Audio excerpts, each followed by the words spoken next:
भगवान की जय। जिस ज्योतिर्लिंग के दर्शन के लिए आप लोग पधारे हैं, जिस ज्योतिर्लिंग के दर्शन के लिए आप लोग पधारे हैं, ये राम से 14 पीढ़ी पूर्व, राम से 14 पीढ़ी पूर्व मानधाता राजा हुए हैं। शिव पुराण में उल्लेख है, जिन्होंने मां से ने पिता से जन्म लिया था, उनकी तपस्या से ये शिवलिंग प्रकट हुए, स्थापित लिंग नहीं है।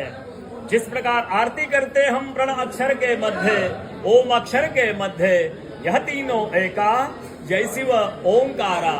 एक शिवलिंग में ब्रह्मा विष्णु महेश निराकार धरती से प्रकट हुए हैं। इसलिए अखंड दीप यह जो जल रहा प्राचीन समय से, एक ही दीपक में 3 बातियां लगातार जल रही है, ब्रह्मा विष्णु महेश की। इस पहाड़ी के ऊपर 7 किलोमीटर का परिक्रमा मार्ग है, वो भी ओम आकृति में है।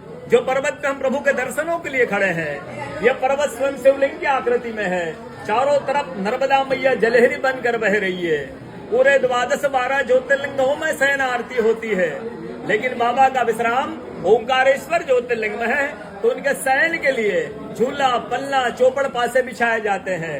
बाबा यहाँ विश्राम करके 3 बजे रात उड़ करके महाकालेश्वर जाएंगे, वहाँ स्नान करेंगे। इसलिए वहाँ का भस्म आरती प्रसिद्ध है, यहाँ का शयन आरती प्रसिद्ध है। शिव पुराण में भी कथा आती है, महिलाएं 16 सोमा व्रत करती है, उसमें भी कथा आती है। क्या कथा आती है? प्रतिदिन भोलेनाथ आते हैं, माँ के साथ विश्राम करके सुबह ब्रह्म मुहूर्त में उठकर चले जाते हैं। एक दिन जब भोले बाबा माँ के साथ पधारते हैं, तो माँ पुजारी से पूछती, पुजारी हम ये विश्राम के लिए जा रहे हैं, ये चौबड़ पास में किनकी जीत होगी? पुजारी बोलते कि आज ही भोले बाबा जीतेंगे। ऐसा बोलकर पुजारी घर चले जाते हैं। भोले बाबा माँ विश्राम के लिए चले जाते हैं। सुबह ब्रह्म मुहूर्त में जैसे ही भोले बाबा माँ बाहर निकलते हैं, पुजारी द्वार पर रहते हैं। तो माँ पुजारी से पूछती, पुजारी कल मैंने आपसे पूछा था, हमें विश्राम के लिए जा रहे हैं, चौपड़ पास में किनकी जीत होगी? आपने कहा भोले बाबा जीतेंगे। भोले बाबा नहीं, मैं जीती हूँ। माँ ऐसा बोल करके उनको श्राप दे के चली जाती है। उनके तुरंत पश्चात अप्सराएं शिवलिंग पे जल चढ़ाने आती है। अप्सराएं पुजारी से पूछती, पुजारी अस्वस्थ क्यों हो गए? आप तो ठीक थे। फिर पुजारी बताते हैं, प्रतिदिन भोले बाबा माँ के साथ विश्राम करके चले जाते थे। कल भोले बाबा माँ के साथ पधारे, माँ ने मुझसे पूछ लिया, पुजारी हमें विश्राम के लिए जा रहे हैं, ये चौपड़ पासा में किनकी जीत होगी? मैंने कहा भोले बाबा जीतेंगे। भोले बाबा नहीं, माँ जीत गई, माँ मुझे श्राप दे के चली गई।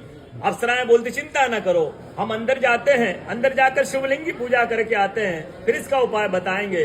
अप्सराएं अंदर जा करके शिवलिंग की पूजा करके बाहर आकर बोलती, पुजारी आप 16 सोमवार व्रत कीजिएगा, व्रत करते ही स्वस्थ हो जाएंगे, व्रत करते ही ठीक हो जाएंगे। ये वो कथा का दर्शन ओंकारेश्वर ज्योतिर्लिंग में प्रतिदिन होता है। बोलो ओंकारेश्वर भगवान की जय। पूरे 12 ज्योतिर्लिंग में ओंकारेश्वर ही ऐसा ज्योतिर्लिंग है, जिसके दर्शन के पश्चात कोई महानदी का दर्शन होता है, जिसके तट को छूकर कोई महानदी बह रही है। आप काशी जाएंगे, गंगा जी दूर है। आप उज्जैन जाएंगे, क्षिप्रा जी दूर है। आप सोमनाथ जाएंगे, समुद्र है। लेकिन ओंकारेश्वर ही ऐसा ज्योतिर्लिंग है, जिसके दर्शन के पश्चात कोई महानदी का दर्शन होता है। वो महानदी है रुद्रदेहाय विद्महे मेघलकन्याय धीमहि तन्नो नर्मदा प्रचोदयात्। भगवान शंकर की देह से पसीने के बूंद से निकली है मां नर्मदा। भारतवर्ष में जितनी नदियां हैं, सब उत्तर दक्षिण दक्षिण उत्तर की ओर बहती है, लेकिन मां नर्मदा उदय से 80 की ओर बहती है, पूर्व से पश्चिम की ओर बहती है। सब नदियों में नर्मदा ही नदी ऐसी नदी है, जिसका जितना कंकर है सब शंकर है। नर्मदा पुराण में ये भी कहा गया है कि नर्मदा जल के स्पर्श होने जो शिवलिंग निकलते हैं, उनको डायरेक्ट पूजा कीजिए, उनको प्रतिष्ठा की आवश्यकता नहीं है। नर्मदा जल स्पर्श होने से वो स्वयं प्रतिष्ठित हो जाते हैं। जब अयोध्या में रामलला जी की स्थापना की गई थी, जब 2.5 फीट का नर्मदा का शिवलिंग ओंकारेश्वर से ले जा करके अयोध्या में रामलला जी के साथ स्थापित किया गया है। पुराणों में कहा गया है, रेवात डे तपम कुरियात मोक्षदायिनी गंगा। कलयुग में आपको तप करना है तो नर्मदा किनारे जाइए, कलयुग में आपको मोक्ष चाहिए तो गंगा किनारे जाइए। रेवात डे तपम कुरियात मोक्षदायिनी गंगा। कलयुग में एक तपस्वी संत का अनुभव बताता हूँ मैं आपको, जिन्होंने नर्मदा किनारे बरसों तक नर्मदा का तप किया। तब का समय देखते हैं, सुबह सुबह 3 से 4 बजे ब्रह्म मुहूर्त में कोई माई आती है, वो नर्मदा स्नान करके लौट जाती है। संत को जिज्ञासा हुआ, इस माई को मैं बरसों से देख रहा हूँ, नर्मदा स्नान करके लौट जाती है, कल मैं माई से पूछूंगा। वो माई 3 से 4 बजे ब्रह्म मुहूर्त में नर्मदा स्नान करके लौट रही थी। संत ने देखा माई जा रही है नर्मदा स्नान करके। संत दौड़ते गए माई के पास, साष्टांग दंडवत प्रणाम किया माई को। प्रणाम करके पूछा है माई, मैं बरसों से आपको देख रहा हूँ, नर्मदा स्नान करके लौट जाती है, हे माई अपना परिचय दीजिए। तो माई अपना परिचय देती है कि मैं गंगा हूँ, कलयुग में शुद्धिकरण करने के लिए नर्मदा स्नान करने के लिए आती हूँ।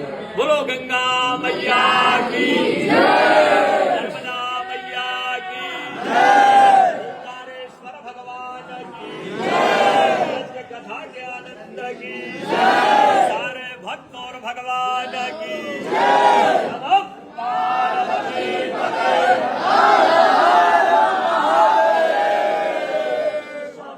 आप सब लोगों को प्रथम आशीर्वाद।